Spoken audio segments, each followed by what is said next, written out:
Yeah, like if there was one concept that I would um, suggest to people to take a daily confrontation with is fear.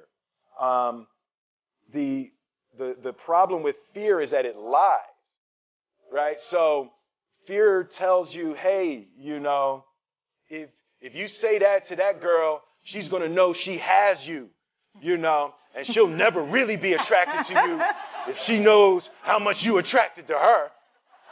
Don't say that. No, how we get her is when she walks by, ignore her. Right. Right. It's a It's like pop it on your shoulder. fear tells you dumb shit like that, right?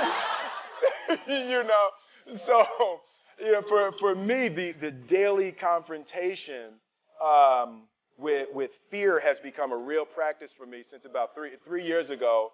I went skydiving in Dubai, right? And skydiving is a really interesting confront with fear, right? So I gotta stand up. I'm sorry, I gotta stand up. All right. So all your friends, what happens? You go out. I dropped my thing. So what happens is you go out the night before and you take a drink with your friends and somebody says, yeah, we should go skydiving tomorrow. And you go, yeah, we'll go skydiving tomorrow. Yeah. And you go, yeah. And everybody goes, yeah. Right? And you go home you by yourself. You're like, Right? You're like, well, yeah, I mean, they was drunk too. Right? So maybe they not, I mean, we don't have to go. We don't have to do it. So then that night you're laying in your bed and you just keep, and you're terrified. You keep imagining over and over again jumping out of an airplane and you can't figure out why you would do that. Right? And you're laying there and you have the worst night's sleep of your life, but you still have the hope that your friends were drunk. Right? So you wake up the next day and you go, down and you say where you were going to meet and everybody's there. You're like, oh, shit. All right, cool. Right? So you get in the van and you don't know that your friends had the same night that you had because they're pretending like they didn't. They're like, yeah, man, my uncle's a Navy SEAL and, this is going to be great. I've been looking forward to this. And you're like, oh, my God. And your stomach is terrible. You can't eat and everything, but you don't want to be the only punk who doesn't jump out of this airplane. So you get there, and then you have this safety brief. And you're standing there, and the guys will tell you, well, if the chute doesn't open, what's going to happen is you're doing, well, why the hell, what could happen? That the chute wouldn't open, right? So you do a thing, and what you do is your first jump, you're attached to a guy who is going, he's going to walk you out. So you go, and you get there, and there's an airplane, and nobody's stopping. Everybody's still going. So you get onto the airplane and you're sitting there and it's extra because you're sitting on some dude's lap, some stranger. You're sitting on his lap. And it's like, trying to make small talk. Yeah, man. So you be jumping with people all the time, huh? Right? So, and then you just want to make sure, you got kids, right? You got people you need to see, right? You just want to make sure he's serious, right? So you get in there. So everything's normal. So you fly and you go up to 14,000 feet. And you notice there's a light. It's red and it's yellow and green, right? So right now the light's red. So then you start thinking at some point the light's going to go green, but you don't know what's going to happen, right?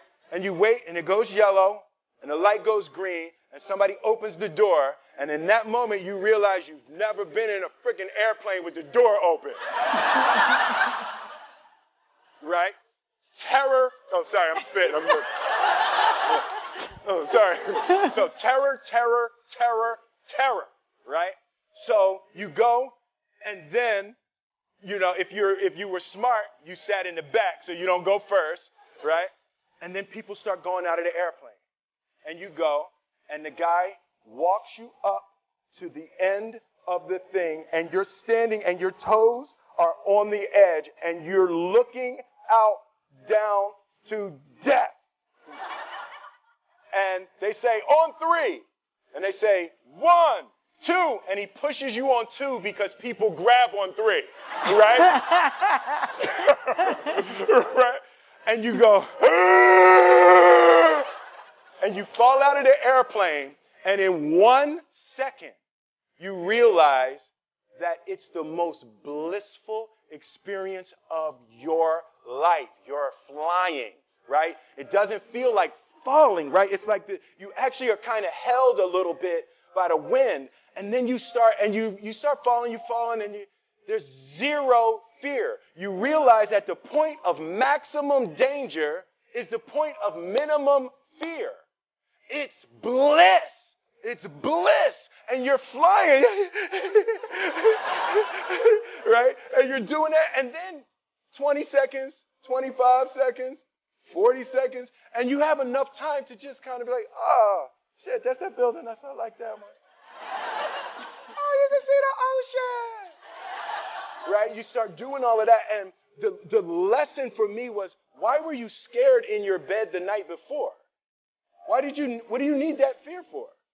Just don't go. Why are you scared in your bed 16 hours before you jump? Why are you scared in the car? Why could you not enjoy breakfast?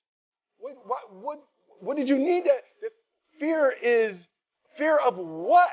You're nowhere even near the airplane. Everything up to the stepping out, there's actually no reason to be scared. It only just ruins your day.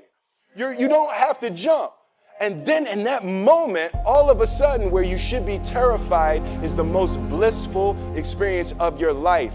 And God placed the best things in life on the other side of terror. On the other side of your maximum fear are all of the best things in life. You know? So that was my experience with skydiving and fear. All right.